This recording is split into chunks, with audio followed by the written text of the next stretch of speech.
Welcome to another episode of the RAG podcast. And for those of you who don't know, the RAG stands for Recruitment Agency Growth. Since early 2019, I've been interviewing the most successful and innovative recruitment owners to learn how they rose to the top of their game. In season 7, I'm going to be having raw, authentic, and insightful conversations with agency owners, entrepreneurs, leaders, people across the industry.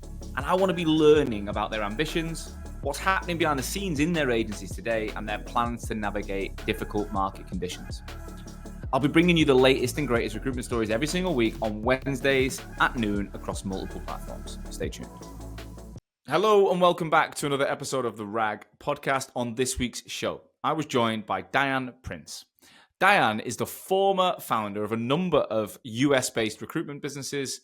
Most notably, she launched a business at 26 years old with her husband, had never done a day in the industry, and 6 years later exited. The business sold for $28 million, and she and her husband got $10 million wired into their bank and could basically walk away without any extra work. In this episode, we talk about that journey, that 6 years. Very forensically, we look at that 6 years. Why she started the business, how she started the business, things that they got right, things that they got wrong, the exit process, and we touch on what happens next because it's probably not what you would think. So if you're launching a business knowing that an exit is what you want, then you need to take notes and listen to this episode. Without further ado, Diane, welcome to the RAG podcast. Thanks, Sean. Glad to be here. It's finally here. We've been speaking about this for ages. Apologies, I've been a bit elusive. My diary has been bonkers, but we made it. Yes, we did. Yeah, I'm so glad to be here and chatting with you. Yeah. Diane, before we get into the story, the headline that I'm really interested with you is, you sold a business for $28 million. It's all over your LinkedIn account. It's like, boom. Just give us the big bird's eye view of you and your back. I don't want any detail, just high level, how many years you've been in recruitment, that kind of stuff. And then we'll do and tell a story before. Okay. 3 decades. I've been in recruitment on and off. I get in and out. I've been also in startups and other kinds of businesses throughout the last 3 decades, but pretty much 3 decades of entrepreneurship. 3 decades of recruitment. And how many businesses have you sold? I've sold 5. Yeah, 5 businesses in 30 years. Yes. Uh-huh. Why are you not giving up on this now? Why are you not retiring and forgetting about it? Well, that's a long story. Oh, right. So we can get into that, can we? Because I'm like, surely you've got better things to do than to be helping those guys out. No, but I actually at this stage of my career, I love actually realizing that I have knowledge that is helpful. I mean, I know that might sound like I like making money, by the way, obviously, and I like building scalable businesses. So I have kind of been obsessed with how can I take my knowledge and experience and build that into a scalable business. So that's where I'm at now. Which is a similar journey to what I'm on, really. It's about helping people achieve things that you've done, and there's so much that you don't realize other people need to know. Yes. So tell us, let's talk about this $28 million. Was that your first major exit? Yes. Yeah. Talk me through that business. So when did you start the business? In 1996. Right. And how would you describe what the business was setting out to do at the beginning? Well, at the beginning, it started with the vision. And I did it with my husband then. And so it started with the idea of let's see if neither of us had ever started businesses, but we decided, let's start a business that we can sell. And then we went backwards, and then we arrived upon staffing, but it was first the idea, like that vision of what we knew that we wanted to get out of it. And so then were you even working in staffing recruitment at the time? No. I think I told you I temped once in London. No, I had I just temped. Uh-huh. So you didn't have a recruitment background, agency background at all? No. But you believed you could build a staffing recruitment business. Wow. Yeah. So how did you stumble upon that as the avenue to building a scalable, sellable business? Well, what we did, because we knew what we wanted to accomplish, right? And the goal was to retire in our 30s, which I did. I spent my 30s retired, most of them, kind of semi-retired. Yeah. But so really, that was how we arrived upon it, because we thought of all different kinds of businesses. But when you know what your vision is, and so for us, we wanted to build something that we could scale and exit.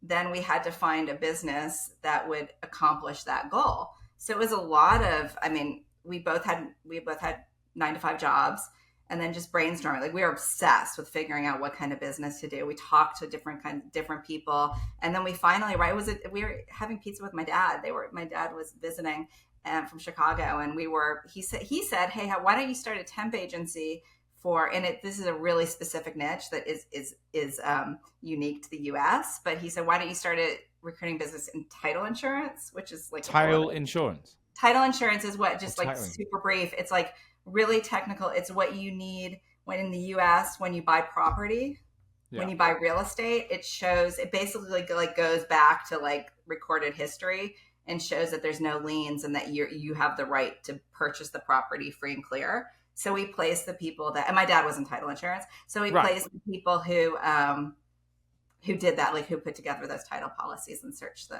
properties. Okay, that makes sense if your dad was in it, because then you can at least leverage him for his knowledge and contacts and experience, etc. Well, that would make sense. Is that what you started off doing? Yes. Yeah. Yes. So paint the picture then. You and your husband don't work in recruitment. You both got full-time jobs. You settle on this idea. How did you get it started? What did you do? Yeah. And he was, by the way, he was working in title insurance then at the time too. So we did. Okay. So we bought 2 books. One was How to Start a Temp Agency for Dummies, and the other one was How to Write a Business Plan. And we spent all of our outside time, weekends, planning. So we actually took the business plan book, and we ripped out sections. And we divided them, so we each worked on sections. And then once we had that going, then we ran an ad in the newspaper for a title assistant, which was a role that we knew we were going to place. So we ran a 3-line ad in the Los Angeles Times, which was $120. I know, because we ran them every single week, a Sunday ad. And then we got a post office box near my work. Yeah. And every day I went to the post office box to see if we got a resume. And the first day that a resume, I could not believe it. Like, I looked at this post office box. I'm 26 years old, and I cried. I could not believe someone sent me a resume, and I quit my job the next day. So what were you doing at the time? I was working I had just gotten, so random. I had just gotten a degree in French literature, a master's degree, and I was teaching French. And then I worked at a computer, obviously at a computer distributor, as an assistant buyer. Right. So, there's no correlation with any of this. So no, quite random. So back in the day, I mean, this is a very different world of recruitment you were working in. So someone sent you their resume when you didn't have a vacancy for them.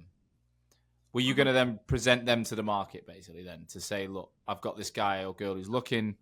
You were just going to market that CV out or that resume out to different customers? No. And I didn't, and remember, like, I didn't know anything, but I didn't even know, like, the concept of MPC. I mean, even until, like, literally, like, 5 years ago. But no, what we did was, so then, like, we started interviewing people, because then we started getting more and more resumes. So we just started calling people in and setting up interviews. So they actually, like, physically came to our house and interviewed. And then from that first resume, I called her references. And we had no jobs. We just had started interviewing. So I just started calling references and just started getting business that way. So you just converted references into relationships? Yes. Yeah. Correct. Yeah. And how easy was it back then because I suppose insurance professionals were they revenue generating people? So, like, well, it's not insurance. Title, it's a little bit it's title insurance. It's different, but no, they were not necessarily revenue. We didn't do the salespeople. We did the people who wrote the policies. So they were not revenue generating. However, we had a good niche, and it was good timing with our niche in our location. So, like, in the startup world, they call it product market fit. I would call it niche market fit is really important. So we did have a very good niche. So it wasn't, and we had really good timing. So it wasn't, I mean, a lot of it did get hard. I mean, we were doing mortgage was our main business line in 2008, and our biggest client was literally, if you Google the CEO, was the face of the 2008 financial crisis. Oh, wow. So it was very, like a lot of different ups and downs, but getting the first few clients wasn't too bad. Yeah. So how did that business evolve then? So you and your husband working together from home, quit your jobs. How did that business grow? Yeah. So we were so we were just worked all the time. Like we were just so determined. Like we were just executed. We rented a new house that had like a side room that was near where we thought our clients were going to be. Turns out our first client was an hour and a half away, and that was our biggest client. So go figure. But we just rented a house with a little side room, and people would, we were so young, we had no clue, and I didn't even know. He had started working in title insurance. Like we didn't really even know like what these people did.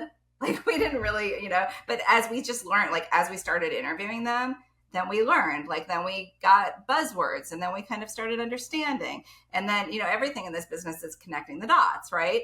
And then you kind of see what they need. And then we moved into escrow, which is related, and then mortgage. But in really looking back at it, there were so many things that had we known. I mean, we did payroll ourselves. Like we were nuts. I mean, and it's pretty complicated if you do it yourself in the States, because every single state has different laws. And yeah. So there are a lot of things. Like now I help people start staffing, and I realize if I had done this, we would have had, a $50 million exit, but who knows? Anyway, so just really, we were so determined. Like we just did not stop. It was really just executing, realizing, learning along the way. Everything was learning. When we went to my husband's 10-year high school reunion, and there was a guy there who, was telling us we told him what we were doing, and he was working at Manpower, and he's like, yeah, I'm just going to get about 5 years of experience before I start my agency. And we're like, okay, we had no experience, and we're like, all right, well, we're sitting here making millions of dollars. So it was really, we made a lot of mistakes along the way. We got off track sometimes. I had 2 babies during this process. What was the business called? It started out, it was called Title Temps, and then we changed the name to On Staff. And actually, the company that we sold to, that they were a public company called Hall Kenyon. They then sold to Kforce, and Kforce ran the division under that name for years. It was called Kforce On Staff, or On Staff Kforce. Right. Mm-hmm. So you and your husband, when you say executing, you're doing the whole job, right? You're building relationships, you're finding candidates, you're placing people in jobs. Was this all perm, or was this temp as well? There was no perm. It was all temp. Right. Mm-hmm. Okay. Mm-hmm. So it's all annuity income, regular income coming in every month. Absolutely, yeah. That's why I'm so fanatical about it. Yeah. And how long or short were contracts you were placing with clients? They were usually temp to hire, which often means they keep on going. So sometimes they were short term. We would fill in for gaps and leaves and things like that. But often they were over about 60% ended up being temp to hire. So that means they try them out as contractors, and then they can convert into full-time employees. But lots of times, would you be able to charge a fee on the hire at the end when they go permanent with the client? Yeah, we had a conversion fee, and then there's typically, if they work for 6 months, then they could convert them for no fee. So it's usually a sliding scale conversion fee. Yeah. Mm-hmm. So you said you went into different lines of business, but how did the business grow? So what sort of team did you build around you guys? Yeah. So one of our secrets was hiring recruiters we didn't hire recruiters with recruiting experience. And so we didn't have experience ourselves. Yeah. But most of the recruiters that we hired had experience in the doing the work that we were recruiting for. So you took your candidates basically and turned them into recruiters. Some of them, yeah. Uh-huh. And one of our biggest clients, we hired him away, and he became our COO. He's phenomenal. Yeah, and so that was a huge win for us. And they were still a big client of ours. I think that's such a clever way though, because if you think about it, going out there and finding a perfect recruiter who's got the experience you want is difficult. It's almost impossible, really. So what people do is they go and find experienced recruiters from other industries, or they find recruiters, people with no recruitment experience. But when you can find industry experts and all you've got to teach them is the recruitment side, you've basically got half the battle won before you've even started. And they've got networks, credibility, experience. They can talk, like, because we used to hire experienced people. So we always would go for people in their like late 20s, early 30s who had a genuine reason to want to make money. And we didn't like being like the first place a person would work, because it's very rare you stick in that first job. And if you think about, like, if you go in to meet a senior insurance, because I worked in insurance recruitment, that's where I worked. Okay. If you sit in front of a director of a business line or whatever, and you had a 21-year-old who'd never done any work, and you're going to buy a coffee, you think, what the hell are they going to speak about?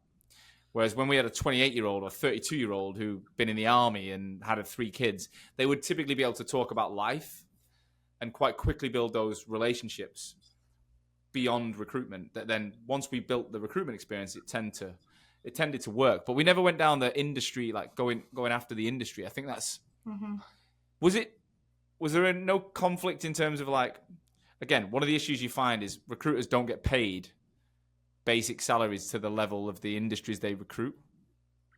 So like a top recruiter might earn more than his candidates or clients in commissions, but not in base. I don't know what it's like in the US, but so attracting someone who works in the industry that you recruit, who might be earning a certain amount per year, and then asking them to take a cut to come and work for you. Did you have that challenge, or was it? No, I don't think we really did. I mean, we had, and it is a bit different with staffing, but we paid people really well though. Like, we pay people, and I believe in this philosophy, is paying people as well as you can, as long as it's not going to, put you out of business, because you always have to know what your cash flow is and your break even and everything. But no, I mean, we paid people pretty well, and I would say, like, in our industries, generally they were making more money with us. But to your point though, you need to have people who are motivated by money, because that is one thing to look out for. Because if they are in a regular job and they're getting a salary and it's not commission based, you have to be careful, because sometimes they might just be satisfied with that. So if they have enough base salary, they might just be complacent and they're fine with that. So it's a balance of finding the people who actually would be motivated and have a sense of urgency to make the placements. Yeah, agreed. How did your business evolve then in terms of headcount and numbers over the years? Yeah, and our first hire, actually, she was 17 when we hired her, and wow. Talk about hiring for personality. Now she's head of APAC at Meta.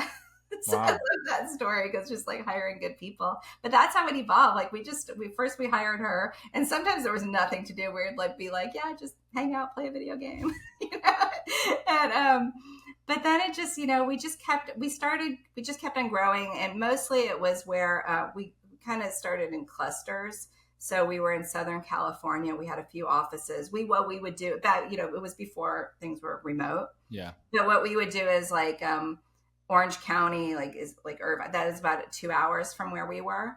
So we got a tiny little office, and we'd take turns going down there. So we'd go there like twice a week and interview candidates. And then we'd add like 2 hours. So we'd have like these kind of geographic locations. Then we did Florida, and we had a few, cities in Florida. So we kind of grew in clusters. And then also we had a really, really specific niche. And then we added some other like complementary niches so that really helped to fuel our growth. When we got into mortgages, that really fueled our growth as well. So landing in a city you don't know and opening that area, did you do that yourself, or did you hire someone and say, right, we've got no contacts, you've got no experience, but we know what we're doing because we've done it in LA. Here's what to just managing like a repeatable process, basically.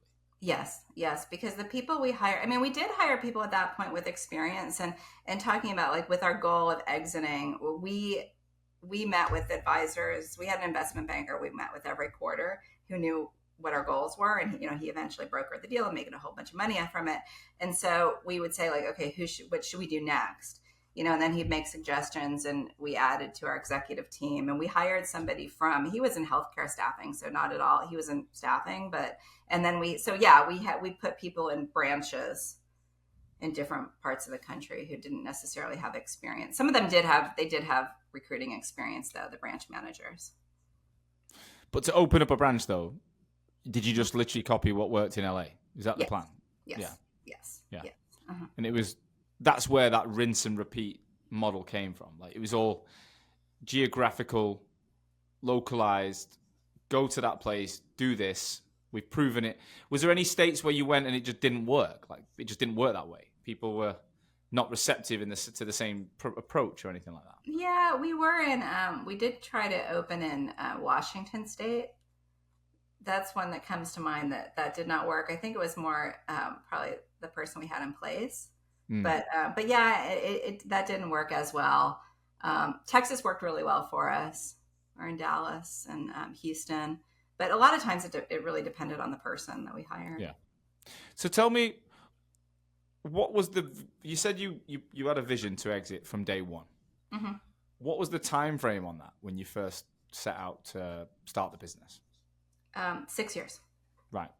Mm-hmm. From when we started it to exit it was 6 years. But and it took us about 6 months to like come up with the plan and get it started and quit. Where did this exit obsession come from before you'd even done the job? Like where does that evolve from? I'm trying to like, sometimes I don't know if I always remember things correctly, but I do remember hanging out in our apartment and like, we'd wake up and be like, we used to wake up in the morning and be like, do we work for ourselves yet? And like, we just hated going to our jobs. And so we'd ask, like, that was just a question we asked each other every morning. We'd be like, do we have a business yet? And then we'd be like, oh, no, we gotta go to work. And so I think it was that, like, honestly. And then, just kind of wanting to be together and building something together. We thought that would be cool. Without any kids at that point or any commitments, just you two? Correct. Yeah, but I had my first baby really shortly after. And that's when we started hiring executive team, because we started I had my first baby 2 years later. Right. And then we started hiring more people around that time. I was working so much. I was in preterm labor. Like I was working insane hours. I didn't even realize I was having contractions. Wow. And I was 3 months early. Yeah. So it was pretty crazy. So then we realized we had to bring in more of a team. How did your role evolve after giving birth and having children? What did you come back in? What capacity was your role? Yeah. So when I had my first baby, we decided that we had to hire another executive on the team, also with the idea, because my husband and I both wanted to retire. And so we found somebody who his goal, and I really feel strongly that everybody has to have, in order to really like keep people and retain people in building something like this, everybody has to have their own personal reasons for being involved. So we hired someone to become our president who had like some of his goals. Like one was he wanted to join YPO, which we could do because we didn't even know what it was. And then so he could do that we gave him the title president. He also wanted to be CEO of a publicly traded staffing company. So he got to his goals and we got to our goals at the same time. So we, so that was one of the first things we did How big was the team when he came in? We were about, I don't know, we had, I think we had about 7 people in the corporate office. And then I don't remember how many branches we had at that time. I don't remember. I'm not exactly sure. But roughly, like, we're talking about how many recruiters on the road? I had like 12 offices, and we had like 2 people, about 24 people, about 24 recruiters. Yeah. Yeah. Must be quite an interesting business, though, running such a fragmented, like, tiny little offices all over the country. Because, like, it adds a lot of complexity when you've got people in different locations. It's obviously now everyone runs remotely, and it probably would run a lot smoother in 2024. Yeah. But back then, it must have been a big challenge. Yeah, I mean, it's almost, some things are similar because of how remote works now. And then, I mean, it definitely was different. But we did have, most of the locations had, some we'd hire like 2 equal people, and other times we'd have a manager. But yeah, it was a lot. Yeah. I'm interrupting today's episode to give you a message from our brand new sponsor. Now, this company are called Untapped, and everyone knows that Hoxo, through this podcast, I've explained that we built our team internationally heavily in South Africa. Okay.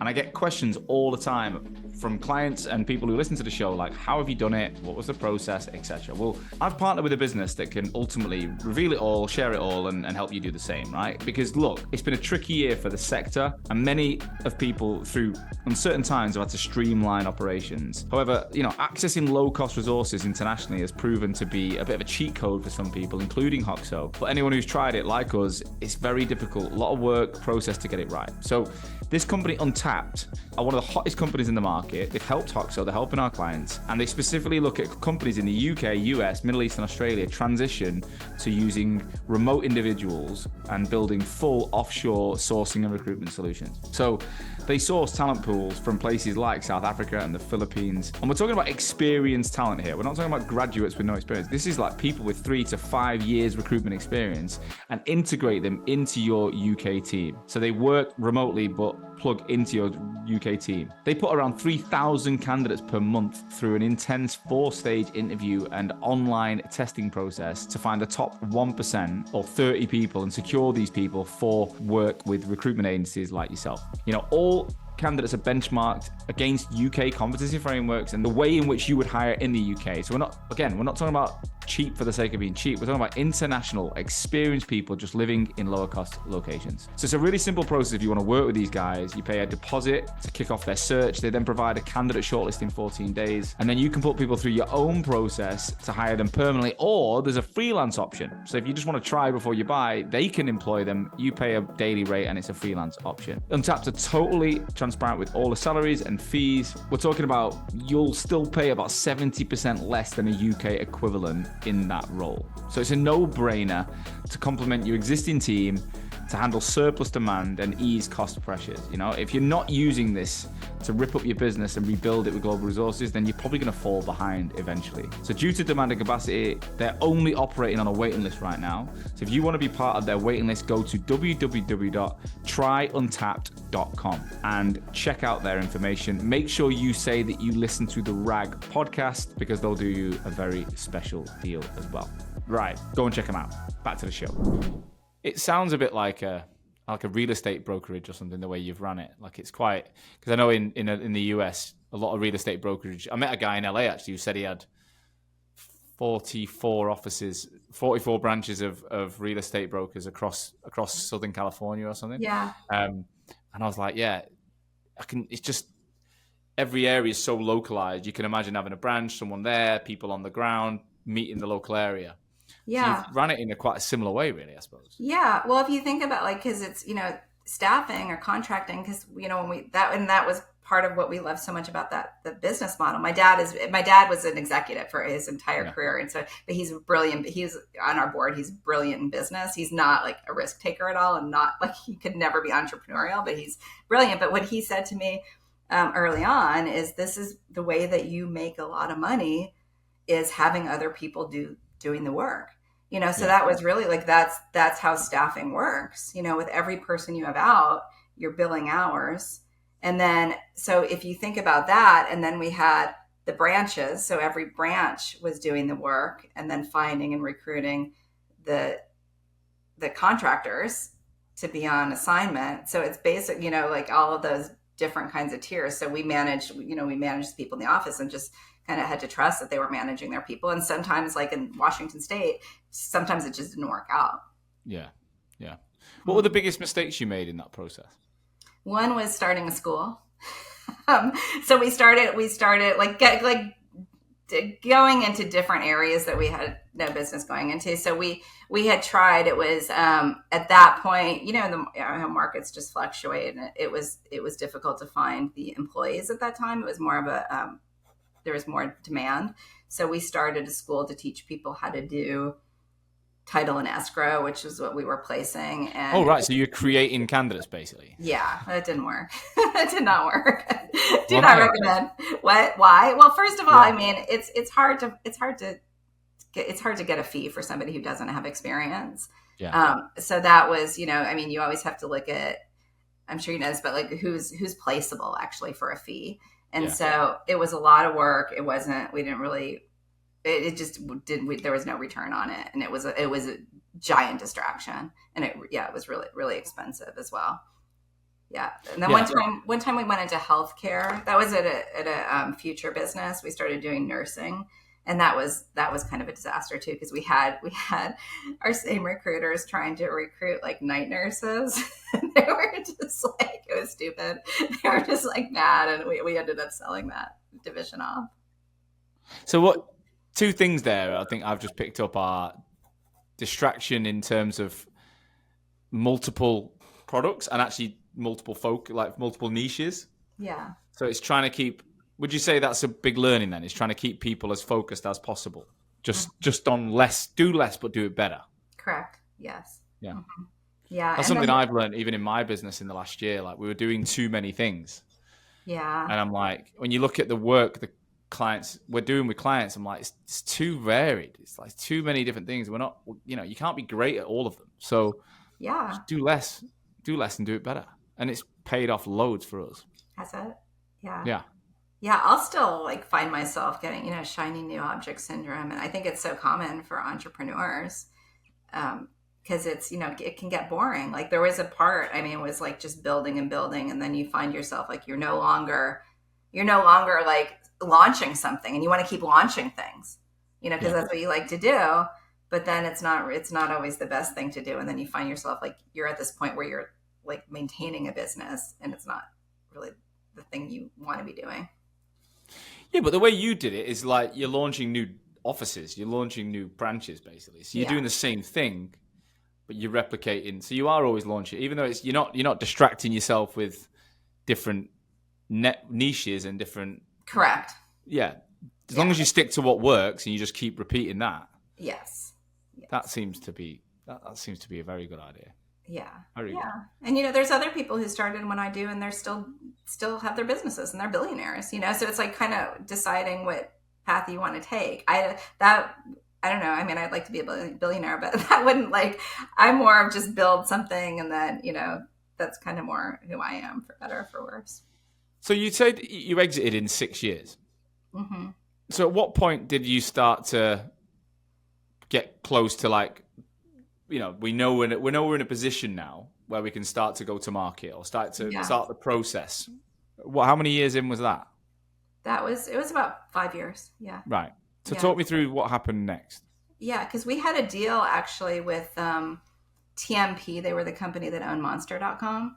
And they were buying up a whole bunch of staffing agencies. So we hired an investment banker and I've sold businesses other ways, like literally from like writing down everyone I know and calling them. But for this sale, we hired an investment banker and did like the whole formal process. They created what's called a book that's all about your company. Then they pitch you, and then they bring in a few different interested parties. Like they brought in about 5, I think, parties, and you kind of narrow it down to 3, then you're in talks with them.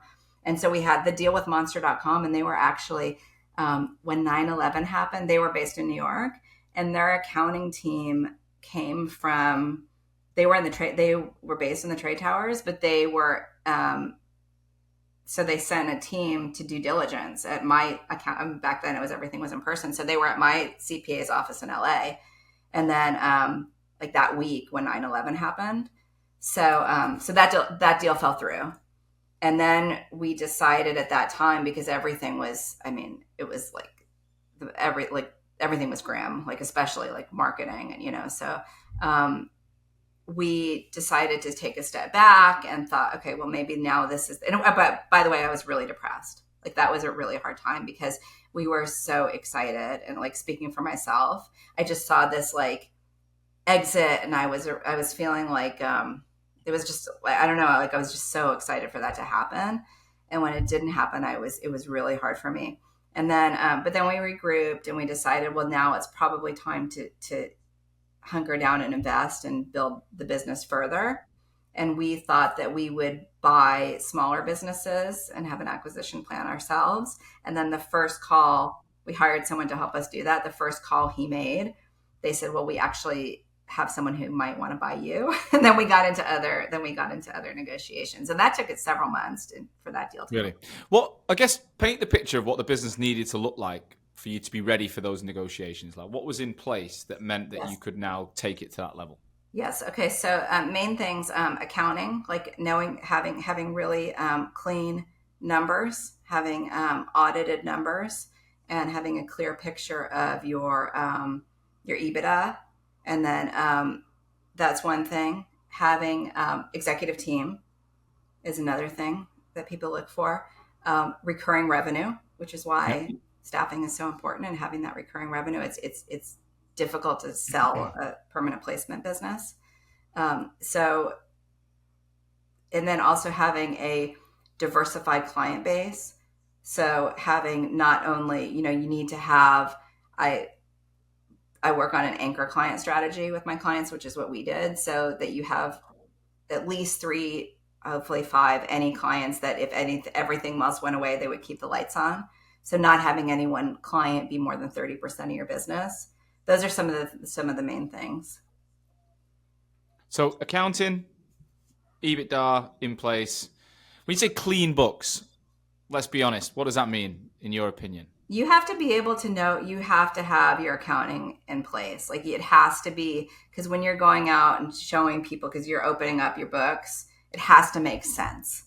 So you can't have anything like weird or shady. Like everybody knows that you're going to, like we ran a ton through the business, things that like, restaurants and vacations and things like that. Everybody knows that you're going to do that, but you have to be able to explain. You can't have like anything weird. Like everything just has to make sense. Yeah. You have to have a profit, and then you also, things have to make sense so that it's not a complicated process, and they know that they know that you've been.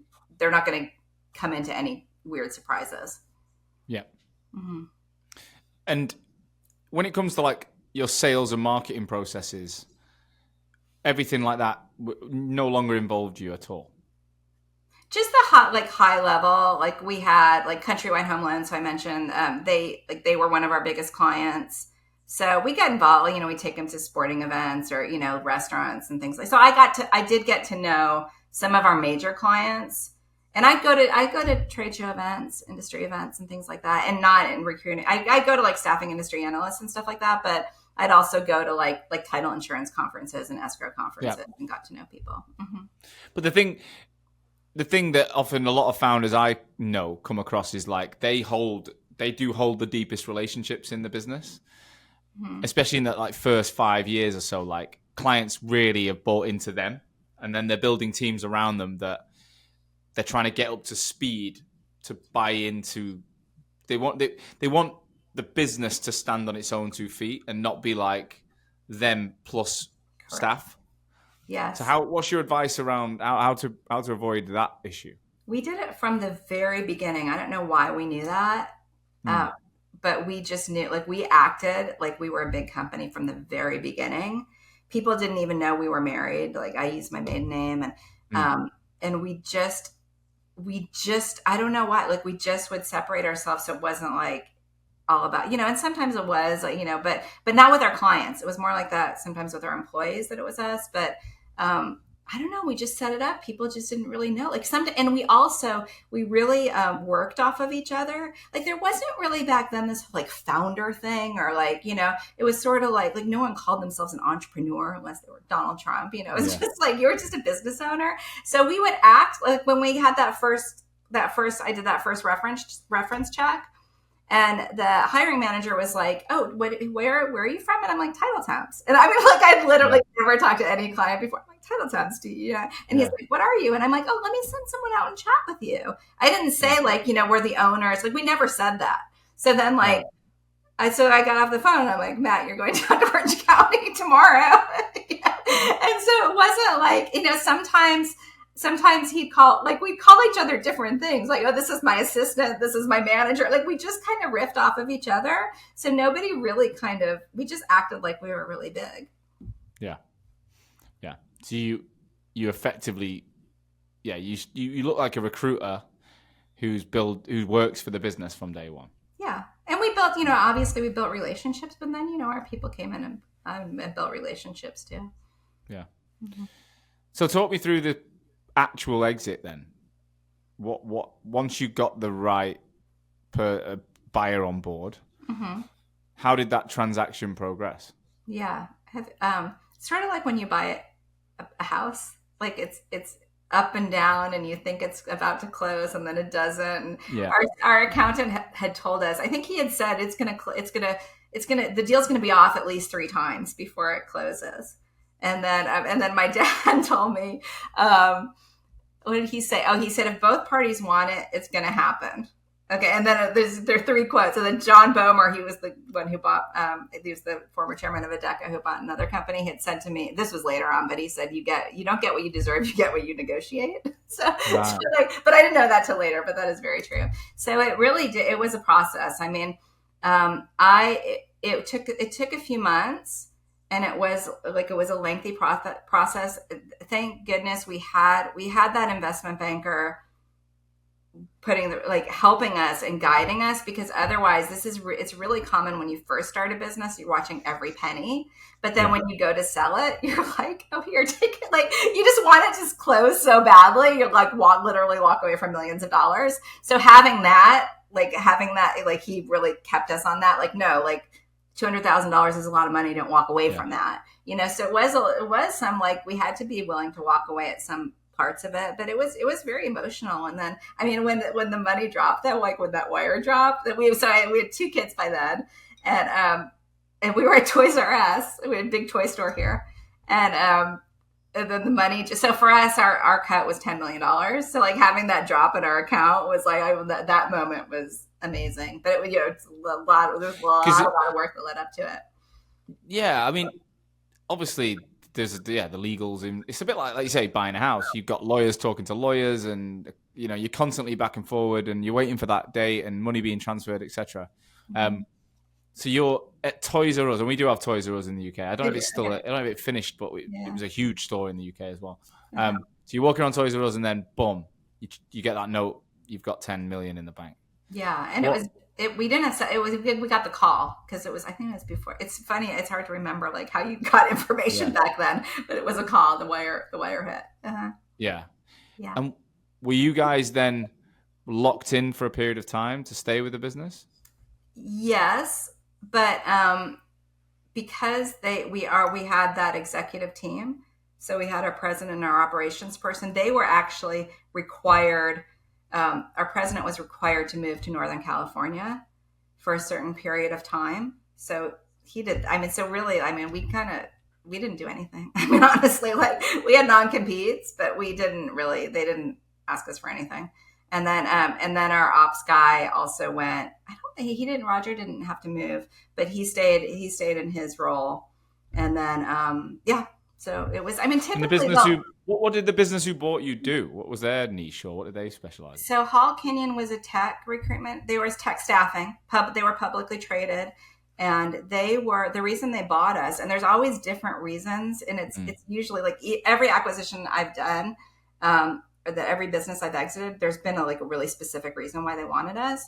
For this one, they were a tech staffing agency, and tech was there was a huge tech crash at that point, and they wanted a different line of business. So that's one of the reasons that they bought us. And then I think also she wanted to retire, the CEO. She was the founder and CEO. And so she wanted somebody to take over. And basically it was hard for them to attract a CEO because the market had tanked. So they were interested in our guys. So that was part of it. Right. Mm-hmm. So you get 10 million and you're not really required to do a lot afterwards. You've done all the work. Correct. So what did you do? What was it? Because I'll be honest, 90% of people who've told me they've sold for millions have said it was quite underwhelming, actually. It wasn't anywhere near as good as they'd expected. But I get the vibe from you, it was pretty good. So I don't think it was underwhelming at all. Yeah. It's pretty bad. What was it like for you? So, we were in our early 30s, 33. I had my 3rd baby. We had a limousine waiting for us to celebrate, and I did a pregnancy test while they were waiting. So I was like, no champagne that night. I was like, why did I do that then? But anyway, so I could write a whole book on this and like what to do and what not to do after you exit a company, especially when you're in your early 30s.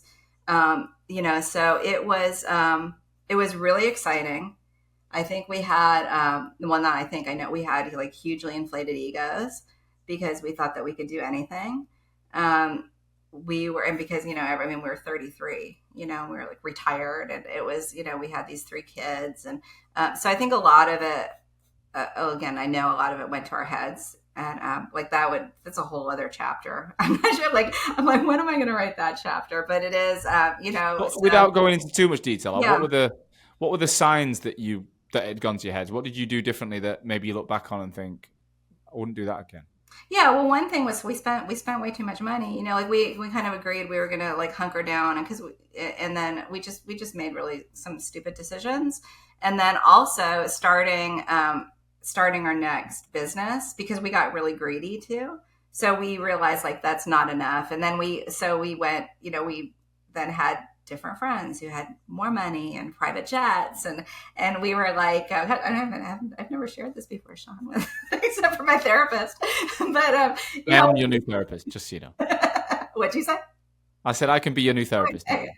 So we were like, we want more. Like, we don't have fuck you money. That's what we need. And then so we doubled down. And one thing I realized, so we did exit that business, but it wasn't nearly what our first one was. But and I've since like heard this said. It's like when you do something, if you're a founder, you sell a business, whatever. Like a lot of founders just think that they can just do it again and again. But every single time, like, yeah, you have more experience. But every single time, it's like going back up to the blackjack table or the poker table. It's still a gamble. And it's And surely, like, again, as you get older, like every time you do this, your energy is probably different. Like you've got more responsibilities, and you've bought bigger overheads, and yeah. Like when you first started with that book for dummies, like you were different. You had that like absolute energy to do something that maybe you'll never have again. I don't know if you can ever get that back. Yeah. And a lot of our marriage was driven by that. Like we were so driven by building this business. And then then we were home together, and, a lot of things fell apart at that point. So yeah, it was just a lot of things happened. Did you start your next business with your husband? Yeah. He actually, so I was on the executive board, and he started it. So like the idea, like, and then I ended up taking it over when we got divorced. All right.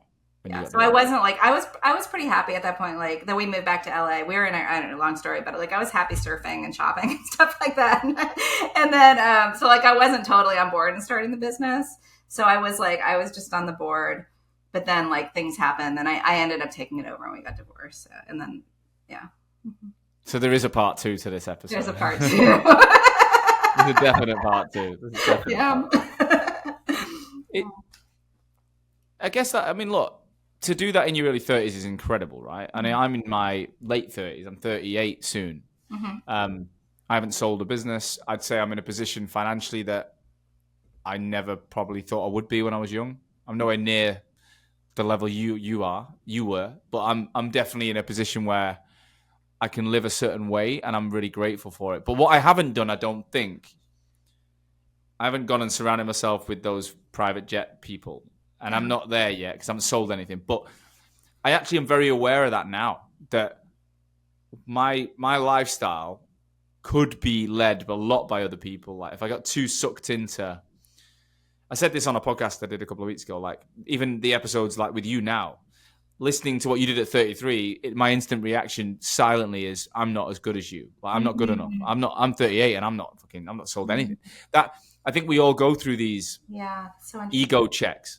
But for me, it's like, am I building the business I want that serves me and my family? And I think at the moment, I would say yes, 100%. And so I'm comfortable with that. But also, I'm really passionate about staying not humble for the sake of humble. Like I want to live a great life. I'm off to Dubai next week. I'm doing all these cool things, but I don't want to build a lifestyle that then chains me to money either. Mm-hmm. Do you know what I mean? Like, if you can live within you. Like, I live in a house that's in a nice area, but it's in a pretty cheap area of the UK. Yeah. So I could do, if I took my house to London, it'd be 4 times more expensive, maybe 10 times more expensive in certain parts of London, right? Yeah. So I'm able to do things because of where I put my. Do you know what I mean? Like, I think a lot of recruitment owners I know, they get sucked into that. They get sucked in really quick to that lifestyle and the people around them, and it's just a dangerous. You never. That's never gonna. I don't think that's ever gonna make you happy, personally. Yeah. Like the fucking jet does not make you happy. I don't No. believe in that. No, and it's true. And now, like, I'm so happy now, and I'm 55 now. And and when I got divorced, and I sold that, so I ran that business for a little bit, sold it, and then I started a clothing business. And then I was like, my whole goal was to like get back to where I was. Like, I've got to do this, and I've got to prove this, and I've got to do, and it was just, and then I finally realized, I'm like, this is not making me happy. Like, this is not good. No. And I shut that business. Now I'm just like, I'm happy. Like, my life is really simple. I love doing what I'm doing. I love working with agency owners, and it's just, but yeah, like, it's just so, I don't know. I think if you can get that awareness in your 30s, that's just it's such a gift. So tell us, we've not got a shorter episode today, but tell us, what is your business now? What do you actually do? Yeah, so I help recruiting agency owners. I do some executive coaching. Like, I have a handful of executive coaching clients, and with them, they're typically solo founders, and I act as a sounding board for them. Mm-hmm. And then I have a program where I work with recruiting agency owners. A lot of it is I fill in. I don't teach people how to recruit. I teach people how to build a business around that. So some of it's biz dev, but it's also how to scale, how to really build a big business if that's what you want to do. So more like going from permanent placement. I help people to build recurring revenue, and I'm building out some products to really help people make it easy. And one of my main things is showing people how to add staffing, how to add contract staffing, and it can be pretty simple. Just like show people how to do it. And I've been working with some people from the UK, actually showing them how to get set up in the US. Yeah, because I mean, look, the market in the US, if from a UK perspective, is a very exciting and attractive land, because obviously it's huge. The market's way bigger than home, but we've got more recruitment agencies here than you have. Yeah. So we're like, well, if we just take our model to the US, fees are big, notice periods are short. So you can help people if they're interested in opening up in the US, and then that'd be something to reach out about. Yes, absolutely. And starting staffing, starting to add contracting staffing as well.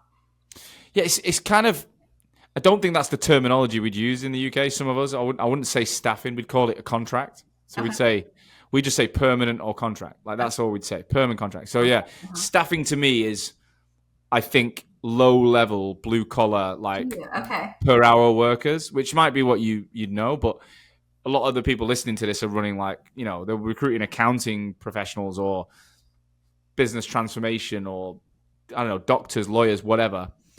And I think this is very, very professional services. Okay. So it's more of a language thing, I think, than anything else. Okay, that's helpful. Thank you for sharing that. No problem.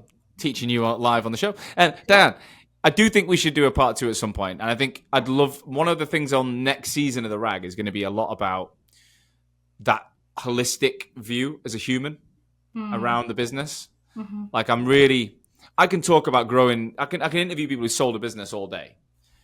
But actually, I'm not convinced that's exactly what everyone running a recruitment company needs to hear. Mm-hmm. Some people do need to hear the stories of how to run a lifestyle business, or how to run a business that makes a stupid amount of profit, or how to run a business that allows you to spend 50% of your time looking after your child, whatever. There's so many different ways to fit this into your life than just grow masses of headcount, leadership teams, EBITDA, sell it. That I will still do those shows. Uh-huh. But I think what would be nice if we did a part 2 at some point where we talk about that other part to your life, and how to maybe consciously come up with a plan that suits what you want, not what you think you should do. Right. And not just solving problems for other people, but you have to really build a business that you enjoy and that it works 100%. Mm-hmm. And that's what I constantly come back to every day for myself. Every day. Yeah. Every day. Does that sound like fun? We'll get that booked in soon. Yes. Sounds a little scary, but fun. We'll do it. Anyone who wants to reach out to you, Diane, LinkedIn, I know you're very prevalent on there. I'll tag you in everything on here. I hope my audience reaches out for a conversation. Help launch in the US, help build that agency and definitely look at the contract stuff as well. Thanks so much, and we'll catch up with you very soon, okay? Okay, thanks, Sean. Thank you as always for listening to today's show. I truly hope that you got value from it. Honestly, it's the only reason I take time every week to ensure that my audience, you guys, future and existing recruitment owners, you're learning from each other to make this industry that I love so much stronger. And today's episode is brought to you by my business, Hoxo. I'm the CEO and founder, and we're on a mission to help brand recruitment agencies and their people better. I want to help people have the tools to stand out in the most competitive markets in the world. We're currently working with over 350 recruitment agencies and 5,000 of their consultants right now, helping them to build their personal brands, to consistently win more business, attract talent, and just become that go-to recruiter in the market. Now, we do have a huge coaching program, but a lot of people don't know we also manage the brands of a lot of founders, and we can do the rebrand of that company organizational piece as well. So if your recruitment agency either needs help to look and sound exactly how you want it to, or your leadership and consultant level need to get out there and drive more traffic back to that website, to the business, and start using LinkedIn to generate more revenue, then you should definitely be reaching out to us. If that sounds of interest, please do visit www.hoxomedia.com or drop me, Sean, a personal message on LinkedIn. I love hearing from RAG listeners. I would love to talk to you. Look forward to it. So I'll see you again next week with another episode. Catch you soon.